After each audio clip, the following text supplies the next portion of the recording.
I started writing very early. I would say around the age of 7 or 8. And when I say writing, I'm using that word quite loosely. I loved to read. My mother taught me to read at around the age of 4 or 5, and I immediately fell in love with it. So for years, I was reading along to Disney recordings, which I don't know if they still do that. That's back in the days of vinyl. Um, and when I was about 8 or 9, I discovered my mother's stash of books, and these were racy books that a 9-year-old probably should not have been reading, but I was reading them. And at that point, I decided that I wanted to be a writer. So I'm writing my little stories, and I'm taking a lot of the text from my mother's books. I wrote a story that was as racy as the stories in one of her little dime store books, and it was concerning for her. She wanted to know if I had experienced the things that were in the story, and I had not. And again, I was 9. So going forward, I'm still reading. I'm still stealing her books. I'm now very much into Stephen King. And even though I enjoy horror, I wasn't interested in writing horror. Now, as a Black child in the 1970s, going to school, the chapter books that I was given weren't written by people of color, and the characters in the books weren't people of color. And I had heard that there were Black writers at some point, but people didn't write books.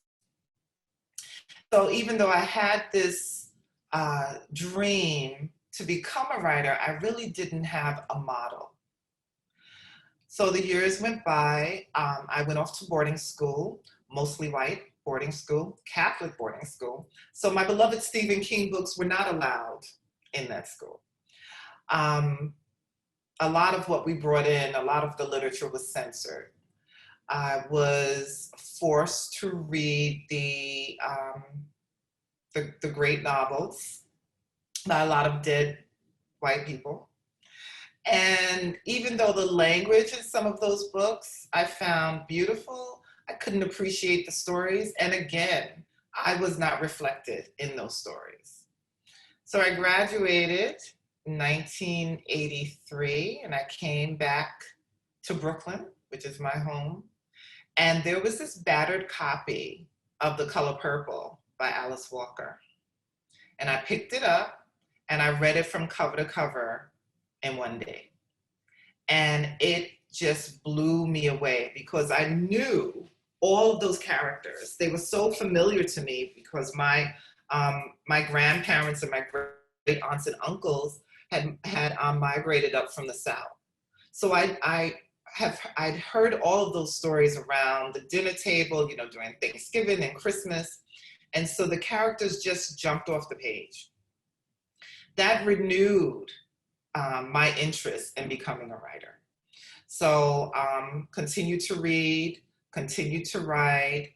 And in 1990, 1991, I enrolled in an undergrad program at Fordham University.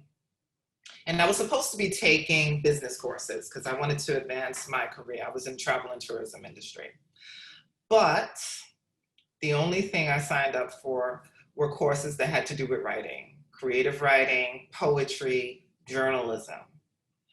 And it was in my very first creative writing class that my creative writing professor, who has since gone on to greatness, she's passed on, her name is Dr. Margaret Lamb. She took me aside at the end of the first semester. She had been encouraging for the 3 months that I was in the class with her, but she took me aside and she said, "I don't know why you are not published."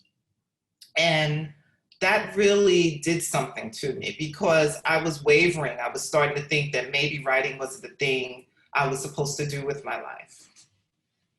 And so with that renewed interest, I went home and I started pulling out short stories that I had been working on and off on for a couple of years. And I started submitting them to different magazines and journals.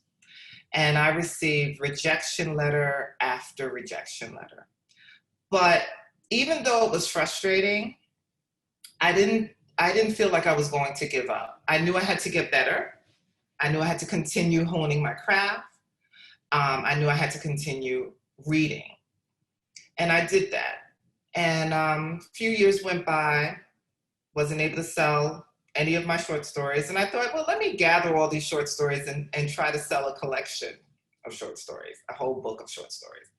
And so I started sending my collection out, and again, rejection letter after rejection letter. And then I came across a book, and one of the chapters basically said that it was virtually impossible for an unknown writer to sell a short story collection. One would have to sell a novel first. And the novel, that form just seemed like a mountain. I could barely, get out 35, 40 pages. So it was so daunting to think that I would have to write 300 or 400 pages. So I had what we call a coming to Jesus session with myself. I sat down, had a conversation, took out 10 of my favorite short stories, and waited for one of those short stories to jump out at me. And the story that jumped out was Sugar. Now, Sugar had started as a poem. I am not a poet, but I do have poetic tendencies. And so Sugar jumped out at me, and I said, okay, we're going to turn this short story into a novel. And it took me a number of years to do that. It was a lot of writing and reading and talking to the people in my family, because the story takes place in a southern town, and I hadn't spent a lot of time in the South. Over a 10-year period, it took 10 years for me to finally find a home for Sugar. And I have about 76, and these are rejection letters that I kept, so I'm sure I had more than that. But I have about 76 rejection letters. In 1999, though, in February 1999, I sent a query letter to a literary agent on February 9th, 1999. And that day is significant because it's the day my daughter was born, and it's also the birthday of Alice Walker, the author of The Color Purple. And I sent that query letter off, and 2 weeks later, I had a meeting with the literary agent, and he signed me right there on the spot. And even though he signed me immediately, I didn't get excited because I had familiarized myself with the process. And sometimes, you can get an agent, and it takes a long time for the agent to find a home for the manuscript. So I didn't get excited. But 2 weeks later, my agent called me, and he said, you have a 2-book deal. And that was the beginning of my life as a published writer, and that was 21 years ago. Okay, so prompt number 1. Write a story that opens with a heart-stopping first sentence, followed by a descriptive paragraph that employs the 5 basic senses: sight, hearing, smell, taste, and touch. So from my reading, I think that my opening is heart-stopping, and it makes a promise.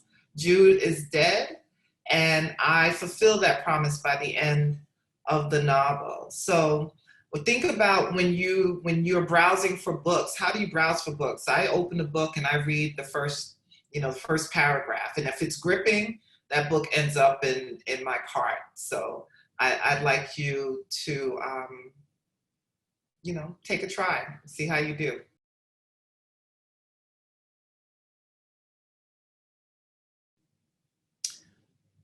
Okay, write 3 short paragraphs. The first, fear, the second, anger, and the last, pleasure, without using these words. Try to render these emotions by describing physical sensations or images. Try to make your language precise and fresh.